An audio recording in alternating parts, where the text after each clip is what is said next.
Lecteur, lectrice, bonjour. Tu aimes découvrir les auteurs sous un angle différent? Tu es sur la bonne vidéo. Tu vas voir que je vais poser des questions assez particulières à l'auteur ou à l'autrice que tu vas regarder et j'espère que l'interview te plaira.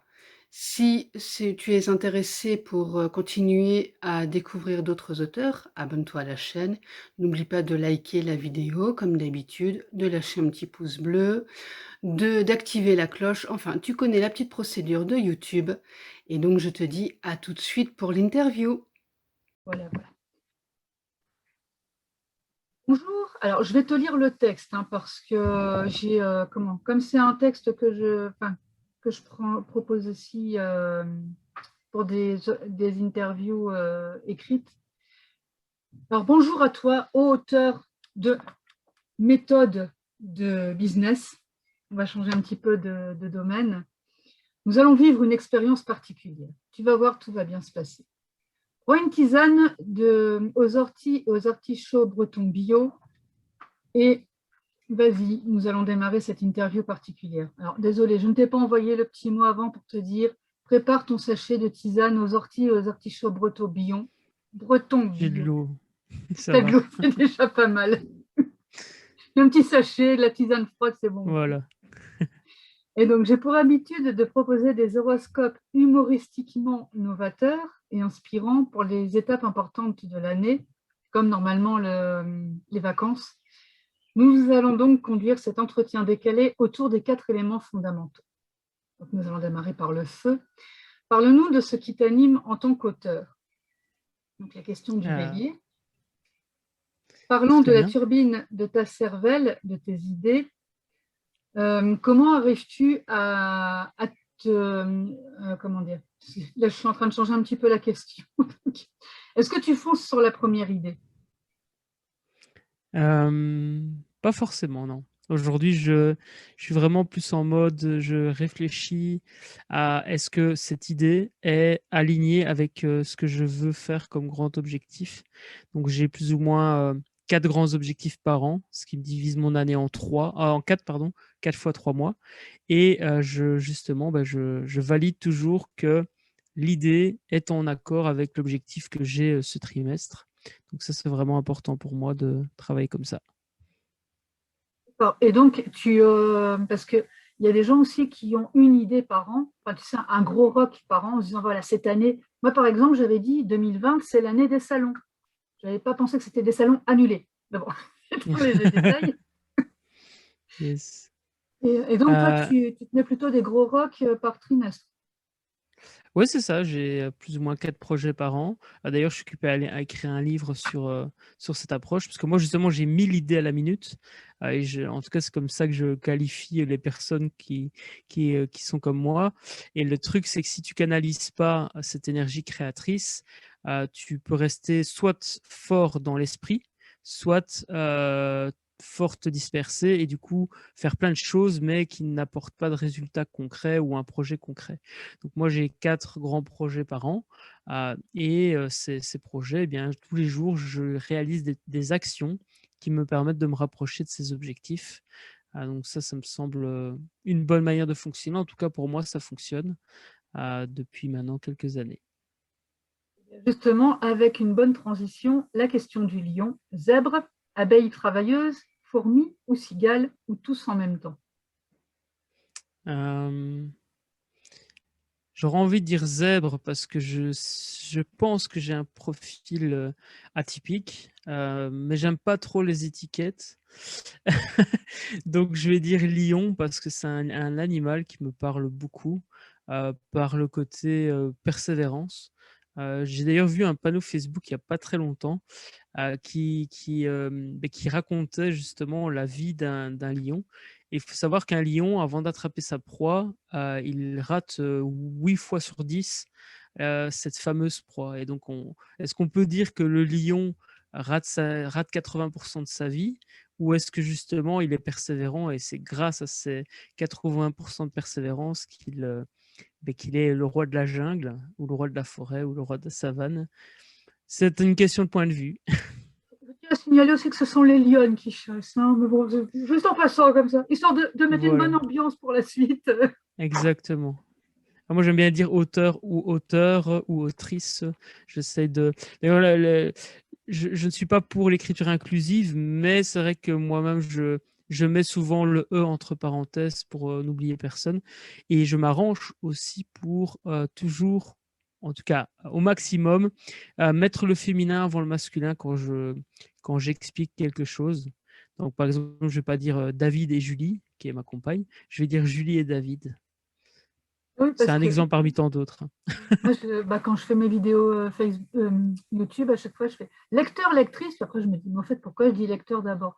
Eh ben, c'est pas grave, moi, je fais à l'envers et puis c'est tout. C'est très Donc, ouais, bien. C'est comme ça que je veux aussi. Un voilà. maximum, en tout cas.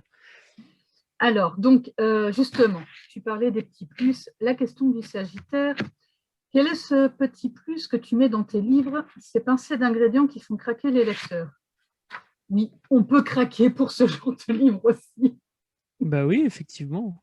Moi, pour moi, c'est la méthodologie. Il y a vraiment, en fait, on part d'un point A, on arrive à un point Z à la fin du bouquin. Ça, c'est extrêmement important pour moi et je pense que c'est ça qui fait la différence entre mon livre ou mes livres et ceux d'autres personnes. Pas que d'autres ne le font pas, mais voilà, moi, j'ai ma petite particularité, c'est de vraiment imaginer ça comme un voyage et je souhaite vraiment que le lecteur puisse pas à pas avancer, même si je suis pas là. C'est un petit peu comme si je le prends par la main et je le guide, et je l'accompagne au travers de sa lecture à obtenir des résultats concrets. Parce que moi, il y a rien de plus frustrant pour moi de prendre un bouquin et au final de me retrouver certes avec, de nouvelles idées ou de nouveaux concepts en tête, mais de pas avoir de résultats. Parce que pour moi, le temps est la ressource la plus précieuse que l'on a avec la santé. Et voilà, je souhaite vraiment que le lecteur, il puisse investir X heures, mais qu'il ait un résultat à la fin.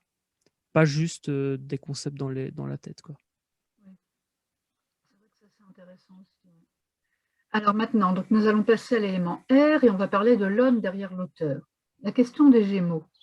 Quel animal de compagnie adopterais-tu? Alors bien sûr, j'ai des propositions. Un furet, un rat, une chouette ou une tarentule? Ou tout en même temps.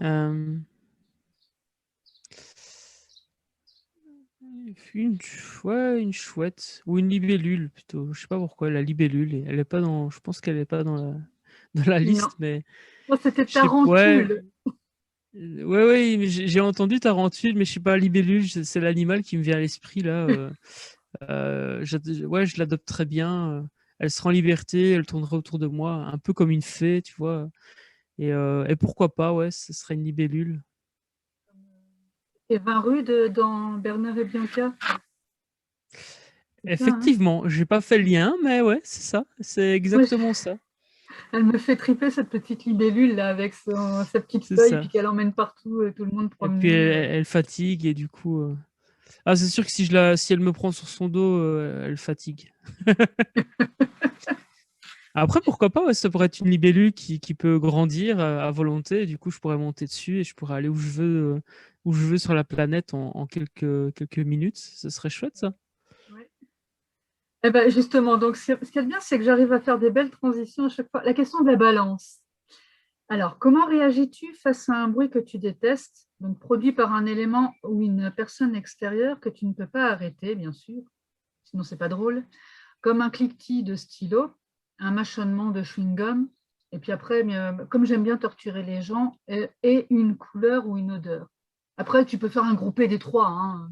Fais-toi Ouais, plaisir. tout à fait. Bah écoute, moi, ce que je ferais, c'est que tout simplement, je changerais ce qui ne me convient pas. Et comme je peux pas spécialement changer l'autre, encore que je peux discuter avec la personne, hein, donc voilà. Mais voilà, je changerais ce qui me convient pas, soit en disant à la personne, voilà, écoute, ce cliquetis m'énerve, ou bien bah, cette odeur, ça arrive, hein, parfois, on est avec des Coco, gens. lave-toi. Il n'y a pas à dire, lave-toi. Ouais, c'est ça. Bah, ça dépend si c'est la première fois ou pas. Enfin, je veux dire, il y a une différence entre croiser un inconnu dans la rue qui sent mauvais et puis croiser un collègue tous les jours qui pue. Et ça, c'est du vécu. Donc voilà. Donc ouais, le dire à un moment donné, ou alors changer de pièce, tout simplement, partir. Je pense qu'il faut dans la vie poser son cadre Et il y a un moment donné où il y a son propre cadre, il y a le cadre des autres. Et quand ça rentre en conflit, si je puis dire ça comme ça, bah, il n'y a pas 50 000 manières. C'est soit on se confronte, soit on échange, ou soit on s'en va. Donc c'est un peu la fuite, euh, ou bien la préservation. On peut voir ça dans les deux sens au final. Est-ce que partir de la pièce, c'est fuir ou c'est se préserver? Ouais, c'est une question de point de Ah, vue aussi. c'est un débat, en effet, oui. Ouais, c'est vrai que j'ai été aussi confrontée à un collègue qui ne se lavait pas. Et on était dans un petit local, c'était un bureau vraiment très petit. Et donc, une fois, il va courir un midi, et puis il revient. Et alors, je me dis, tiens, ça, c'est le moment, c'est l'instant là. Et je lui dis, mais tu sais, il y a des douches hein, du côté dans l'entreprise. Et il dit, ah non, mais je me doucherai ce soir. Eh ben, je suis partie faire une intervention ailleurs. J'ai dit, T'as c'est bon, bien eu là, j'ai raison. compris. Oh. T'as bien raison. Eh ben donc, transition avec ma douche, hein, parce qu'on continue sur les transitions, la question du verso. Je suis en train de faire la maline, mais j'ai encore deux éléments. Je ne sais pas si je vais faire des transitions aussi fines par la suite. Bah, c'est très bien comme ça. Peux-tu te laisser porter si on t'emmène dans un endroit inconnu, les yeux bandés? Ça dépend de la personne qui me conduit. C'est la réponse que je donnerais, dans le sens où si c'est quelqu'un de confiance, oui. Si c'est quelqu'un que je connais pas, je vais, à mon avis, ne pas me laisser faire. Voilà, tout simplement. Et alors, donc maintenant, nous allons passer à l'élémentaire et nous allons parler de tes livres. Tu en avais écrit plusieurs. Oui, tu en as au moins écrit deux, Moi, je j'en ai vois. écrit plusieurs, ouais, tout à Oui. fait. Donc, parlons de tes livres et des arbres qui les fabriquent. Alors, la question du taureau. Comment gères-tu ton inspiration?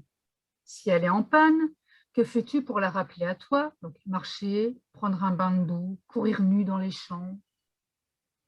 Ok. Donc, si j'ai pas l'inspiration, c'est très simple. J'attends le moment où elle revient. Reviens. En fait, je travaille beaucoup par le flow. Donc, si tu veux, quand je n'ai pas ce flux créatif, eh bien, je laisse. C'est juste que c'est pas le moment, tout simplement. Donc, je ne force pas. Alors, parfois, quand j'ai mes sessions d'écriture, comme ce sont des sessions d'écriture que j'appelle non négociables, parce que sinon, on n'arrive jamais au bout, je me force simplement à écrire ce qui me vient par l'esprit. D'ailleurs, Julia Cameron, dans son livre Libérer l'artiste qui est en vous, propose cet exercice. Et donc, c'est intéressant parce qu'une fois que tu relances la machine, l'inspiration, elle vient. Et puis, si elle ne vient pas, voilà, je ne me force pas, je passe à autre chose et je reviens le moment voulu. C'est d'ailleurs pour ça que c'est parfois compliqué de planifier à l'avance l'écriture parce que bah voilà, je pense que même si on a toutes et tous des moments privilégiés pour écrire et des horaires peut-être aussi, par exemple, si on est au travail, bah, on n'a que le soir pour écrire, mais peut-être que le soir, c'est pas le meilleur moment pour nous. Voilà, il faut trouver des alternatives et donc je pense que le meilleur moyen, c'est de s'écouter. Moi, c'est ce que je fais. Donc quand c'est pas le moment, c'est pas le moment. Et puis voilà, si jamais il y a une deadline malgré tout, de sortie de bouquin, par exemple, bah, je mets un peu, la pression. Une chose aussi, ce qui m'aide beaucoup, c'est changer de lieu. En fait, j'ai appris à savoir quels sont les lieux qui m'aident à être créatif quand j'ai besoin d'être créatif, quels sont les lieux qui m'aident à être concentré quand j'ai besoin d'être concentré. Typiquement, quand j'ai besoin de réfléchir à la stratégie de mon business ou bien à des nouveaux concepts à mettre dans des bouquins, parce que moi j'écris principalement de la non-fiction, eh bien je suis mieux à la terrasse d'une taverne. D'ailleurs, Oui, toi aussi. voilà, Ouais. enfin, ça m'a fait pas mal de difficultés ce confinement, parce que j'avais plus cette possibilité de sortir. Et moi, tu vois, le bruit ambiant, toutes ces choses, en fait, tous ces gens qui passent, le fait qu'il y ait du bruit, le fait qu'il y ait des choses qui passent devant moi, ça nourrit ma créativité et ma réflexion.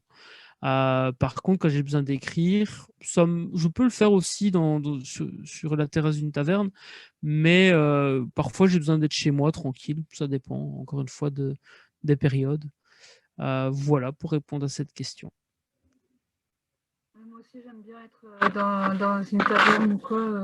Et pourtant, c'est vrai que souvent, on s'imagine qu'on doit être au calme et tout, mais non, Bernard Werber dont on parlait, lui aussi, il se met dans un café, il écrit pendant 4 heures chaque matin. Ouais, tout à Ouais, fait. ouais, c'est Ouais, vrai je que pense que ça dépend le type de personne que tu es. Euh, je sais par exemple que le bruit à la terrasse d'une taverne, ça me dérange pas, jusqu'à une certaine hauteur. Si genre il y a deux personnes qui commencent à se disputer à côté de moi, ou à hausser la voix, ou qu'il y a une alarme, je sais pas moi, ou un pot d'échappement qui fait énormément de bruit, ça me sort évidemment de ma bulle. Donc tu vois, il y a une bulle qui se crée avec ce bruit ambiant qui est fait, mais c'est jusqu'à quand même une certaine hauteur de son, ou une certaine aussi, euh, comment dire, ouais, hauteur, si je puis dire ça comme ça, donc aigu, pas aigu. Voilà, si on sort de ce cadre, là, ça me sort de ma bulle et je sais plus écrire. Ça, c'est sûr et certain. alors, la question de la Vierge. Est-ce que tu connais Harry Potter, son univers, tout Oui. ça? Oui, alors c'est bon, j'y vais. Aimerais-tu que l'on crée un cours de potions à l'école, comme dans l'école du sorcier Harry Potter? Oui, avec un professeur comme Severus Rogue, c'est la base. Euh, Est-ce que j'aimerais créer une potion? Alors, un cours de potions. Ah, un Est-ce que cours tu de potion. militerais pour créer un cours de potions dans les écoles en Belgique Euh, avec Rogue? ouais, ouais, ouais. Ben, en fait, moi, je transformerais ce cours de potion en cours de tout est possible. Donc, tu vois, moi, j'imaginerais bien un cours qui te permet d'explorer sans limite ce que tu as envie d'explorer. Parce que souvent, à l'école, je trouve que, en tout cas, moi, c'est ce que j'ai vécu et j'ai aussi l'occasion de donner des formations en école. Donc, j'ai vécu certaines choses en tant qu'apprenant et aussi en tant que professeur, si je puis dire ça comme ça. Et donc, tu vois, c'est à l'école, malheureusement, on bride beaucoup les enfants, je trouve. Beaucoup trop, peut-être. Euh, et pas qu'à l'école, d'ailleurs. Dans l'éducation générale, par peur ou par envie de préserver son enfant, peut-être pas de douleur. On va en fait brider sa créativité, brider ses rêves. Je me rappellerai toujours quand j'étais plus jeune, j'ai dit je ferais de la radio et je ferais de la scène. C'est ce que j'avais envie de faire. J'ai aussi dit que je voulais être astronaute, mais ça c'était plus compliqué. Mais voilà. Mais en tous les cas, aujourd'hui, je vis la tête dans les étoiles. Donc astronaute, c'est OK. J'ai fait de la radio. J'ai animé une chronique radio pendant 3 ans. C'était une radio locale, certes, mais c'était une radio quand même. Et voilà, je suis sur scène puisque je suis là devant toi et tu m'interviews, donc je suis sur scène et je donne des conférences, donc voilà. Et ce qui est paradoxal, c'est que quand j'étais jeune, on m'a dit animateur radio, c'est pas un métier. Ah oui. Alors qu'à aucun moment j'ai dit que je voulais être animateur radio, j'ai juste dit je veux faire de la radio. J'ai jamais dit que je voulais en faire mon métier. Mhm. Et donc tu vois, dans nos vies, il y a des personnes malheureusement consciemment ou inconsciemment, qui vont en fait brider nos rêves. Et si on se laisse faire, en fait, on brise les rêves, tout simplement. Tout à fait. Donc, tu n'es pas un professeur comme Severus Rogue, mais je pense que ton cours serait très intéressant, ouais. Alors, la question du Capricorne. Comment réagis-tu avec ceux qui détestent tout, qui descendent de ton livre, ou un de tes livres, juste pour aller à contre-courant? Alors, est-ce que tu utilises le vaudou, le mauvais sort ou le mépris? Tu l'étouffes avec ton coussin de colère? Et donc, lâche-toi, ça peut servir d'avertissement à ceux qui liront. Non, les zèbres, même si tu ne veux pas te catégoriser comme ça, tu es dans cette catégorie de population, zèbres-lions, ne sont pas tous gentils. Tordons le cou à cette idée tout de suite. Ben écoute, moi par rapport à la critique, si elle est constructive, why not? Mais donc, moi je suis ouvert à la discussion, je peux comprendre que mon livre ne plaît pas à tout le monde, mais il y a une différence entre me mettre une étoile et pas mettre de commentaires avec, ou de me mettre une étoile et de me dire c'est de la merde, pour moi, ça, c'est pas constructif. Alors, j'essaye de discuter à ce moment-là, si j'en ai la possibilité, d'inviter la personne à s'exprimer sur le pourquoi elle n'a pas aimé le bouquin. Et si jamais j'ai pas l'occasion, bah, je laisse faire, puisque de toute façon, j'ai pas de possibilité de changer ces choses-là, hein. On n'a pas la possibilité de modifier les témoignages sur Amazon, par exemple, ou ailleurs. Donc voilà, moi je laisse, et puis ça fait plus naturel d'avoir 4 étoiles et demie que 5 étoiles partout. Donc je dirais merci en fait à ceux qui mettent une étoile, parce que comme ça donne un côté réaliste. C'est pas juste des gens que j'ai payés pour mettre 5 étoiles, bien que je ne paye personne pour mettre des étoiles, mais c'est ça, dans l'état d'esprit des gens, c'est voilà, ça peut être ça, genre c'est trop parfait, c'est pas normal quoi. Oui, c'est ça, ouais, cette image-là aussi, oui, c'est vrai. Alors, passons à l'élément O, donc auteur certes, lecteur aussi. La question Je du le dis. cancer. Ah non, attends, je suis lancée là, hein. Vas-y, Je vais vas-y. te donner des idées, t'inquiète pas. Aimes-tu les films d'horreur ou les romans psychologiques qui font peur? T'arrive-t-il de pleurer avec des personnages ou de crier en même temps qu'eux? Fuis-tu les douches suite au film de Hitchcock ou les voitures suite au livre de Christine de Stephen King? Je crois que c'est aussi passé en film, celui-là. Euh, Bah écoute, j'aime beaucoup les films d'horreur, mais en vitesse x4. Donc en fait, si tu veux, moi, ce qui m'intéresse dans les films d'horreur, par exemple, les livres, c'est un peu plus compliqué de faire x4. Mais ouais, dans tout ce qui est film et séries, ce que j'aime beaucoup, c'est la trame principale. Et je trouve que comme le temps est une ressource extrêmement précieuse, ça m'emmerde qu'on me fasse 15 épisodes de remplissage alors qu'en fait la trame principale en 3 épisodes elle est finie. Alors je comprends le pourquoi ça se passe comme ça, parce qu'évidemment bah, c'est plus vendeur d'avoir 25 épisodes pour pouvoir vendre des DVD ou des Blu-ray après. Mais voilà, je trouve que c'est dommage de devoir en fait combler en fait, il y a pour moi un manque du coup d'implication artistique, puisqu'on remplit en fait juste le truc pour dire de remplir. Après, voilà, je peux comprendre la démarche. Alors, au niveau lecture, moi, je lis beaucoup de bandes dessinées et je lis beaucoup aussi de romans. Mais alors là, on est plus dans des romans d'auteurs asiatiques ou de policiers.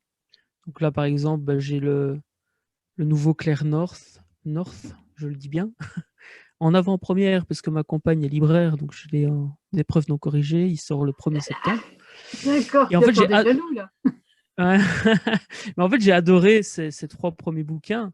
Et elle, franchement, enfin, c'est pas une asiatique, mais j'adore ce qu'elle écrit. Sinon, c'est vrai que dans la culture asiatique, j'ai lu la série des Suspects X. Donc, c'est le dévouement du Suspect X, c'est le premier. Et puis, il y en a d'autres avec le même enquêteur. Ici, j'ai lu dernièrement, c'est avec un enquêteur. Donc, c'est anglais. Et c'est un enquêteur qui est accompagné d'un chat, enfin en tout cas de chat, je sais plus le nom. Et ils ont rassemblé en fait toutes les nouvelles en fait dans un seul livre. Je ne saurais plus te dire. Je crois que c'est les enquêtes de chats ou un truc comme ça. Je ne sais plus. Je retrouverai peut-être, peut-être pas. Mais voilà, en tout cas, je crois que c'est ça. Jim Quirolan, pardon. C'est Lily Jackson Brown et c'est bah voilà, toute une série de nouvelles autour d'un enquêteur qui, la première histoire, en fait, il récupère un chat et puis voilà, tout le chat le suit tout au long de sa vie d'enquêteur. D'accord, ok. Alors, la question Je du t'entends plus scorpion. trop par contre. Ah bah voilà. Voilà. Là, Ça je va là, t'entends. c'est revenu? Ouais, tout à fait. Sinon, il faut que j'aille cogner le modem. Tout va bien. Désordre. La question du scorpion, combien de livres en cours, en écriture, en lecture, un à la fois ou plein avec un ordre de préférence? Écriture, j'en ai 7 en cours, mais j'en écris un à la fois. Mais en fait, quand j'ai une idée, comme je suis le flux créatif, quand j'ai une idée, je commence le projet. Et comme ça, les idées sont sur le papier et je n'ai plus qu'à compléter. Encore une fois, j'écris de la non-fiction, donc c'est peut-être un peu plus facile que de la romance ou de la fiction. Mais voilà, ça, c'est au niveau de l'écriture. Si je devais écrire de la fiction, je pense que je n'en ferais qu'un à la fois, mais j'en ferais un où j'exploiterais l'univers complet. Donc, c'est en fait, j'écrirais pas un seul livre, mais j'écrirais sur un univers. D'ailleurs, c'est vrai que je dis que je n'écris pas, mais j'ai déjà écrit pour moi et je n'ai pas de volonté de publier quoi que ce soit. Mais voilà, l'univers, ce sont deux jumelles enfin deux sœurs jumelles qui vivent des aventures. Et si je devais développer cet univers, ce serait vraiment un univers tout autour de ce côté jumelle. Il y a la lune, le soleil, enfin bref, il y a plein de choses. Et je développerai, en fait, il y aurait peut-être 7, 8 livres, j'en sais rien. J'ai pas de volonté, encore une fois, d'eux, mais ce serait comme ça que je fonctionnerais, je pense. Après, je me trompe peut-être. Au niveau de la lecture, c'est un à la fois. Ça, c'est. En tout cas, pour les romans.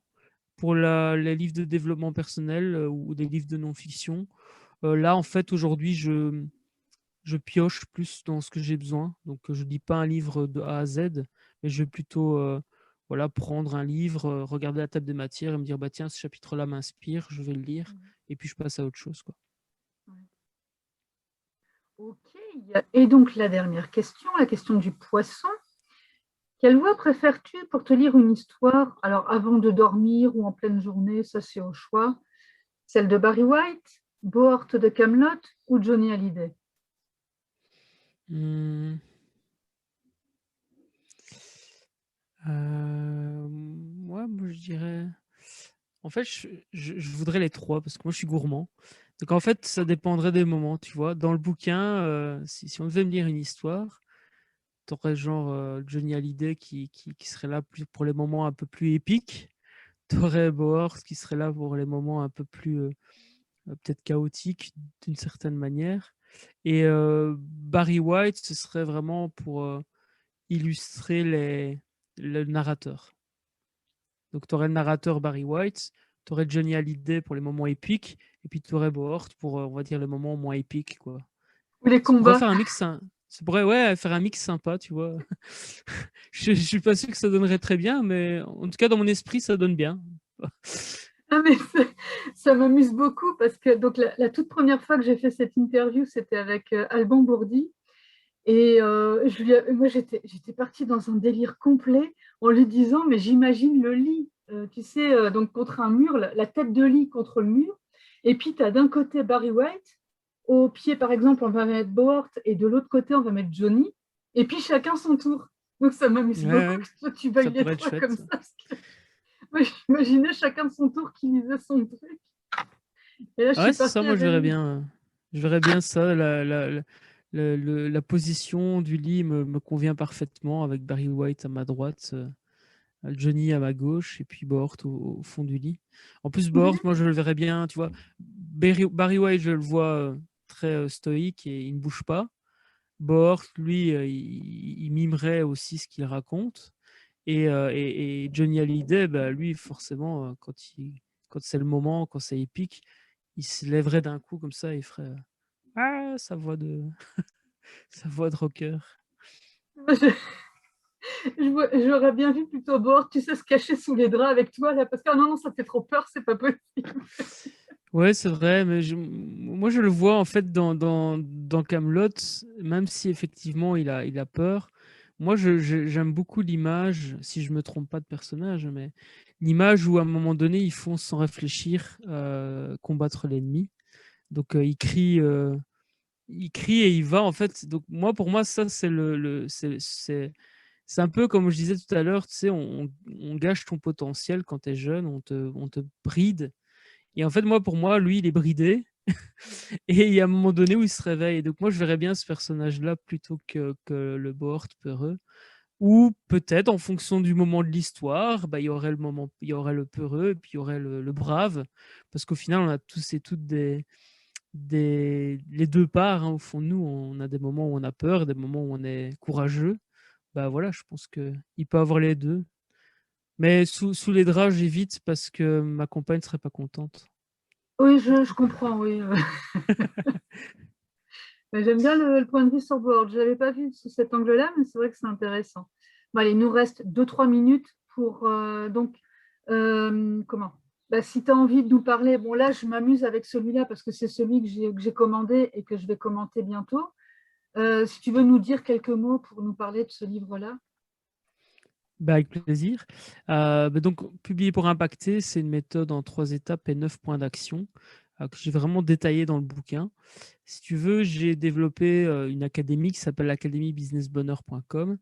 Et pour trouver des clients et attirer des clients pour cette académie, j'ai écrit 2 livres, Destination Business Bonheur et Mets du bonheur dans ton business. Et en fait, je me suis rendu compte que quand tu es entrepreneur, écrire un livre, ben, consciemment ou inconsciemment, dans l'esprit des gens, ça te met sur un piédestal, puisque tu as ce statut d'auteur. Et comme ça a été positif pour moi, ben, je me suis dit, je vais écrire un livre pour aider d'autres entrepreneurs à avoir ce statut d'auteur et à attirer les clients, donc les bons clients, vers eux. C'est vraiment comme ça qu'est née la méthode publiée pour impacter. Donc voilà, elle se retrouve dans le livre. Je l'ai vraiment fait comme un tutoriel pas à pas. Et d'ailleurs, c'est drôle parce que je viens de dire des clients vers eux, mais en fait, ça fait des clients vers eux. Donc voilà, pour ceux qui ont la petite, ceux qui ont la petite touche littéraire, je vous laisse vous faire votre propre avis. Mais donc, c'était bien des clients, les bons clients, d'attirer les bons clients à soi et pas d'attirer des clients vers eux, vers soi. Ok. Eh ben, c'était une chouette interview. Merci beaucoup. Et donc, Ben, à merci à bientôt toi. pour ceux qui nous suivent. Et on va s'en arrêter là. À très vite. Voilà. Eh ben, c'est toujours... Lecteur, lectrice, maintenant que tu as bien écouté la vidéo, je vais me présenter quand même, c'est toujours utile. Gracieuse Robert, donc une autrice hybride, mi-auto-éditée, mi-éditée, qui a donc écrit Ma vie en blog 1 et 2, 2 romans feel good en auto-édition, Les voyages forment la jeunesse, en auto-édition aussi, donc l'histoire d'une femme qui essaie de sauver son couple en partant en voyage, un recueil de gracieuses notices et 2 récréatures, Gracieuse tribulation d'une brouette et Gracieuse tribulation d'une fourchette. Je réalise aussi des interviews d'auteurs pour vous permettre de les découvrir sous un autre angle, des horoscopes, comme tu vois, des retours de lecture. Je suis disponible sur YouTube, Instagram et Facebook sur le même nom, Gracieuse Robert, et sur mon site lesgracieusetés.fun. Et aussi, de toute manière, il est accessible par le lien gracieusrobert.com. Donc, si tu as aimé la vidéo, tu peux activer, tu peux mettre un petit pouce bleu, la partager. Elle est aussi accessible aux personnes non-voyantes parce que de toute manière, on peut tout écouter. Activer la cloche pour suivre mes activités en mettant avec la petite fonction Instagram, avec la petite fonction pour les suivre en priorité, et me soutenir sur Tipeee ou Utip, les liens étant en description, parce que le reste de tout ça ne nourrit pas son autrice ni son assistant. Merci de ton écoute et je te dis à très vite sur un des réseaux sociaux.